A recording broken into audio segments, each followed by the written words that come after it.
Hello, everybody. Welcome to All Villa, No Filler. Please remember to like and subscribe, triple underlining the subscribe to help us grow. And yeah, as I say, always, if you don't subscribe, you support the Blues. That's what was written in the Ten Commandments of this podcast.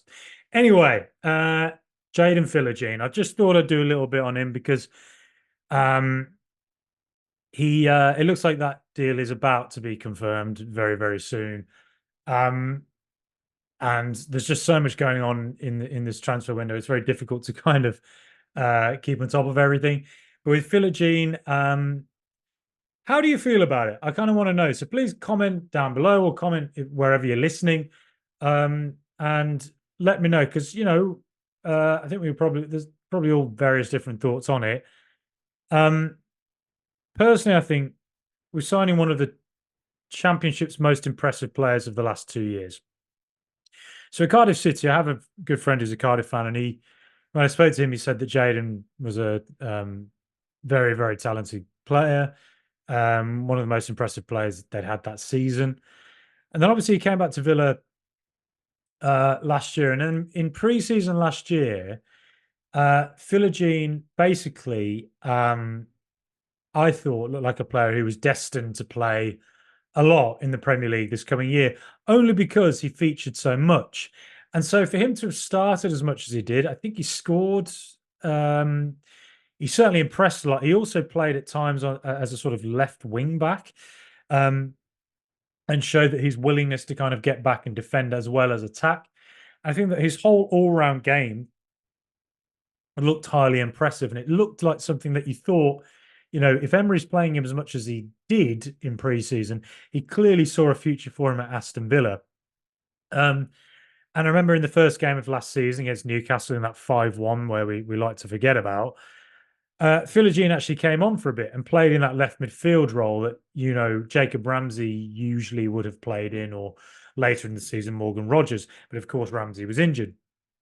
And I think that week, just a few days after the Newcastle game, Philogene went to Hull for 5 million quid. Now, at the time, that seemed quite confusing. It was, thinking, bloody hell, 5 million quid for, oh, okay.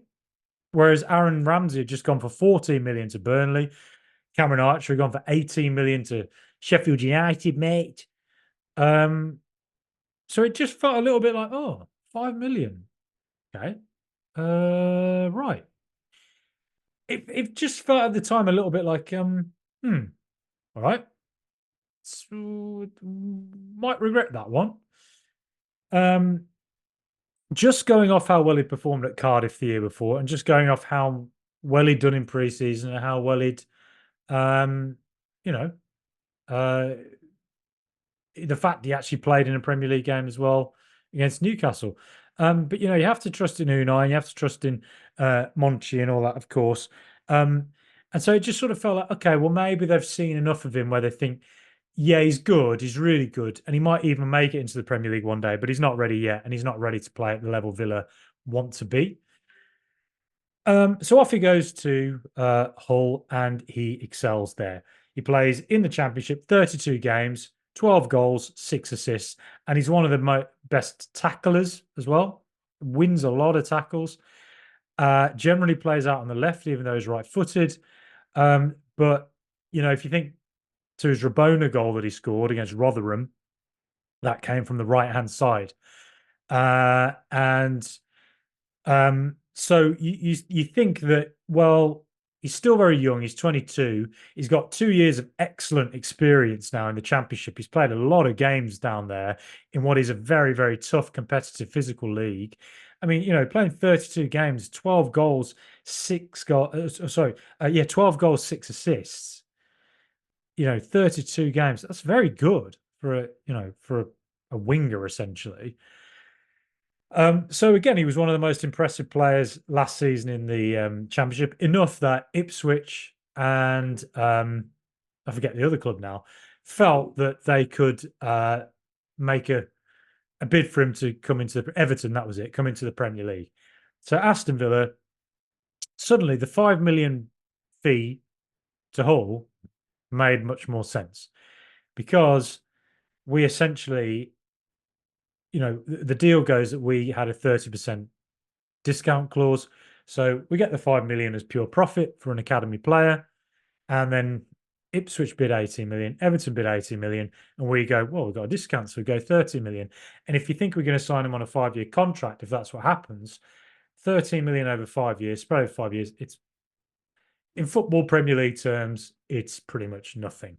So in comes Jaden Philogene, comes in with another season of experience, playing far more games, enduring a lot of physicality that he probably wouldn't have done had he stayed at Villa. Now, I did think at the time, now it all makes sense when now that we know the context of why he left, now that we know about this discount clause, it makes much more sense. And you can imagine Professor Unai and Monchi sitting around, they're sitting there, drinking a glass of Rioja together. They're talking this, they're talking that, they're playing a game of chess. Professor Unai always wins, of course. But not to say Monchi wouldn't be very good as well. Of course he would. But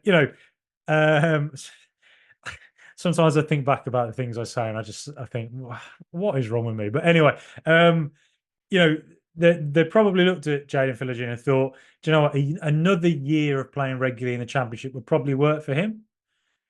And I think Philogene himself, if you go by what's been reported in the media, is a guy who wants to play a lot of games. And he obviously was going to play more at Hull than he was at Aston Villa. That said, I do think that in hindsight, given the fact that Jacob Ramsey was injured so much and we didn't sign Morgan Rogers until January, I do think Jaden would have played probably quite a bit more than he might have anticipated, than perhaps Unai Emery himself maybe thought. And I guess the thinking at the time was, well, we think that Jacob Ramsey is going to be back in late September, early October. And then once he's back, you're going to have to fight for your place. It's going to be difficult to get past him. You'll still play, but Jacob Ramsey is probably going to start ahead of you most of the time. Of course, Jacob Ramsey did come back in late September and early October, scored that goal against Brighton, and then was out for another, 3-4 months, came back again, and then he was out again for the rest of the season. He just had a horrible metatarsal injury last season. So I think ultimately, now knowing the context of what happened with Jaden Philogene leaving, in hindsight, it looks like a pretty smart deal. Well done. It's nice to know that we are run as a football club by people who seem to know what they're doing. Who knows, in a few years, we might look back and go, well, that was a load of terrible deals. But looking at it right now, and I see that we're signing lots of young players with high upside, and if they don't work out, well, you haven't really lost that much, because there'll be somebody else who comes in and we sell them on, for 8 million, we sell them on for 60 million in a few years. That's just the way we operate at the moment. So I can't help but think that we're a team that we're properly run. We're not giving stupid contracts out like we did during the Purslow Gerrard year of madness, giving huge contracts to players past their peak, at their peak, and with no resale value. And we're lumbered with a few contracts right now from players that I don't think make enough of a differential to have been worth the kind of contracts and the transfer fees that they're on. But it looks like we've taken a different tack. Morgan Rogers is a good example of that. 8 million quid is coming far. Add-ons, I think, take it up maybe to 16. I think maybe someone might need to correct me on that. But that's just off the top of my head. If he wins the Ballon d'Or, which is likely this season, given the way he performed in the Warsaw friendly, the add-ons have probably been added already. No, look, I'm joking, of course, before anyone takes that too seriously.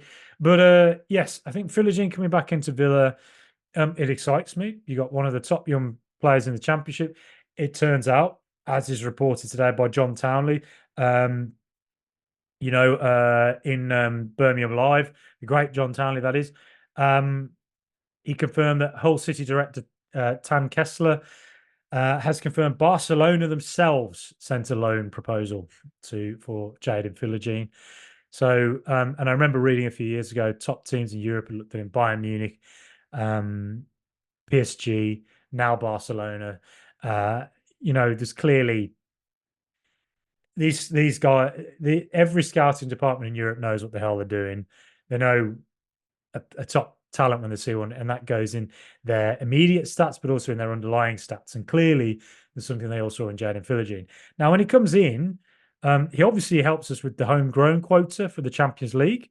I think it's 4 you need. I think, and Jaden helps with that. And it might be why Cameron Archer might stick around as well this season. You never know, unless a big old bid comes in for him. I think there's a lot. I think there's Premier League clubs who could do with him. And I saw him linked with Bournemouth a few weeks ago, and I think the idea of him playing with Iraola, I quite like that. I think it works, and I'd wish him well whatever he does. But if he stays with Villa, great. Let's see what he does. But Philogene, where's he going to fit in the team? Well, I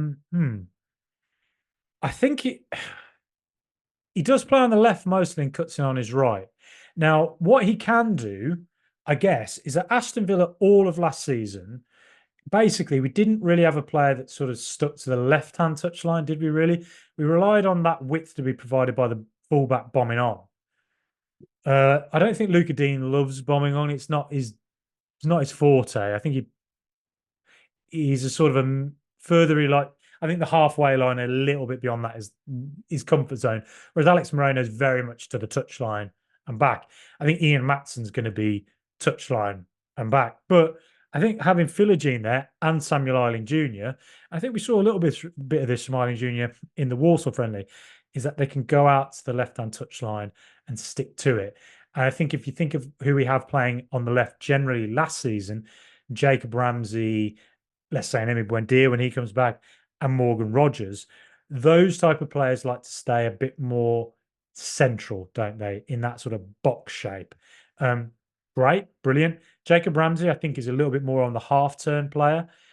I theorise what we might have seen from Warsaw is that, Rogers playing in that second striker role with Diaby, looks like he's leaving for Saudi Arabia, is that I think we might see Rogers playing as that second striker more. I've said before, I think he might be the heir to Ollie Watkins. He's got all the physical attributes to be a second striker. He's tall, he's strong, he's good with his back to goal. His finishing is excellent. And if you think of that goal, his first goal for Aston Villa in the Premier League against Brentford, where he scored that from on the edge of the area is kind of the Diaby position, isn't it? It is kind of like the second striker area. And he's got a fantastic finish on him, a great finish from the edge of the area, outside the box. Good link-up play. He's got.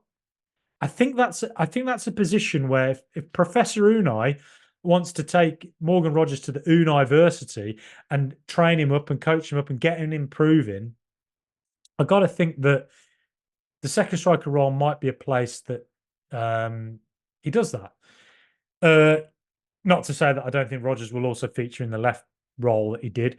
I also think we might see him play as a striker this year if Duran goes as well. But yes, I think if we were to look at the left-hand role, so let's say Ramsey plays as that kind of on the half-turn player when he comes back, charging forward, bishing, bashing, boshing, like Batman and Robin back in the 60s, and it would be like bosh, and he smashes into people and then, scores a screamer from 30 yards. Whereas I think Eiling Jr. is a bit more tricky, tight spaces, finds a pass, works his way onto the byline, pulls across the pass back and goal. He can also play the left wing back. Jaden Philogene can also do a similar role to Samuel Eiling Jr.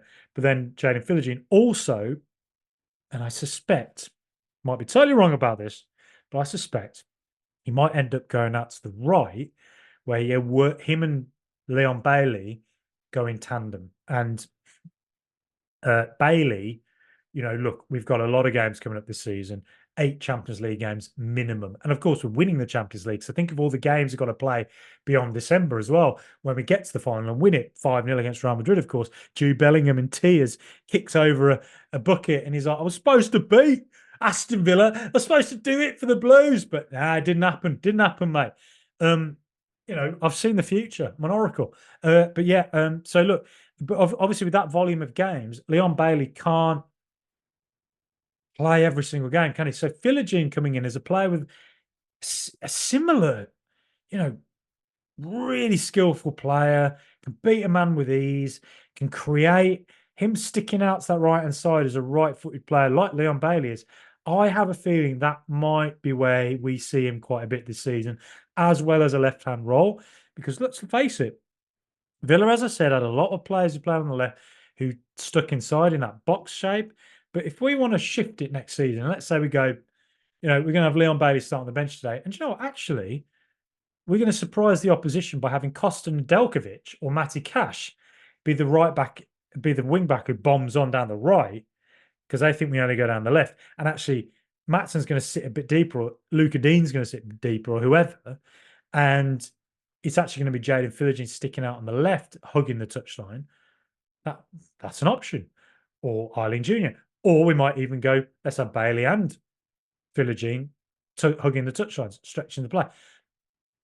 I'm just throwing out different theories here, but so that he offers that again, versatility. It's the watchword, but I think that Philogene, I'm interested to see where he fits in this preseason. I have a hunch it might be on the right. I have a hunch, although in preseason last year he was on the left, wasn't he? He played on the left-hand role, and the thing I really loved about him was not just his skill set. It wasn't just his kind of ability to beat a man and create. It was his work ethic. His tracking back in preseason last year was exceptional for a young player who, with his kind of sort of dynamic, skillful approach, there's a lot of wingers who wouldn't enjoy tracking back. He seemed to love it and he excelled at it. Again, it was preseason, so we can't read too much into it, even though I'm now convinced Morgan Rogers is winning the Ballon d'Or after playing against Warsaw last night. But there were plenty of signs that Philogene is a player who's good in a defensive way as well, like Eiling Jr. is. So again, you suddenly think about it. You think last season when Villa played and we wanted to bring on somebody who was skillful, who might just beat a man and do a moment of magic, as Stevie G would say. We didn't have that many players who could do that. We had like Leon Bailey, who was, the X factor, the Simon Cowell X factor. But there wasn't really anybody else who had that kind of, I think of Diaby as more of a direct player, run into space player. But I can't. Rogers is tricky, he's skillful, but I can't think of anyone who you think of as like a bit of a Bailey type. Somebody who's going to do something where you think, oh, geez, wow, that's going in the highlight reel. And I think that Eiling Jr. and Philogene both have that about them. So suddenly now we have three players in Philogene, Eiling Jr., and Leon Bailey, where you think, hang on, these are three players who I have absolutely no idea what they're going to do. I said it about Eiling Jr. last night. Players are marking. Eiling Jr. moves towards the planet Venus, and they're on Mars because they've been sent the wrong way. And they're looking around on the red dust of Mars going, where's Eiling Jr. gone? Who's marking him? And, the bloody Warsaw defenders and Trialist A and Trialist B and Uncle Albert Adoma, legend, all getting into a fight. Stone Cold Stunner here, rock bottom there, People's Elbow there, while Eiling Jr. dancing around, tiptoeing around, still swinkle toesing around some geezers out on Venus. He's on a different planet. So that was special. That's we got game changers in a way that I'm not sure we had in such depth last season. Tricky players, tricky Traores, I would call them. So yeah, that's exciting to think about. And as I said before, it's indicative the way this Philogene deal's worked. Just from the outside looking in, I don't fully know all the details, but looking at the details we're aware of, it does feel like we're a team that operates smartly, and we operate a little bit like a team. It's quite Southern European the way we operate, and it makes it. It's the sort of thing Spanish and Italian clubs do that need to be smart with how they operate, think about finances and all that. And it's no coincidence that Monchi and our entire staff seem to be from the Iberian Peninsula. One of the most beautiful places in the bloody world. It really is. I love Spain. I absolutely love Spain. It's such an amazing country, isn't it? Where would you go? Comment down below or comment on Spotify, wherever you're listening.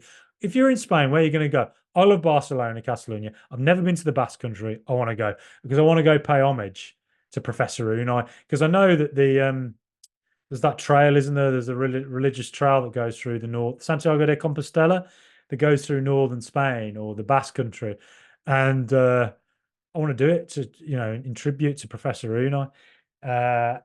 Anyway, Jaden Philogene, looks like he's on his way back. All the confirmations there. It looks like Jacob Tanswell, our friend from the Athletic, and John Townley, our friend from Birmingham Live, are reporting it.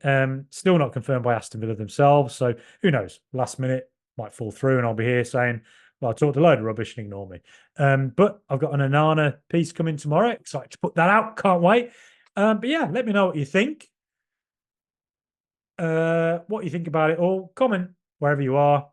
Please like and subscribe. As I say, the 5-star reviews help us so much. They really do. Please go on your Spotify phone app or your app on Apple and whatever and give us those 5 stars just to help us keep growing. Because I love doing this. I love meeting Villa fans. I love the mighty Aston Villa. Up the mighty Villa.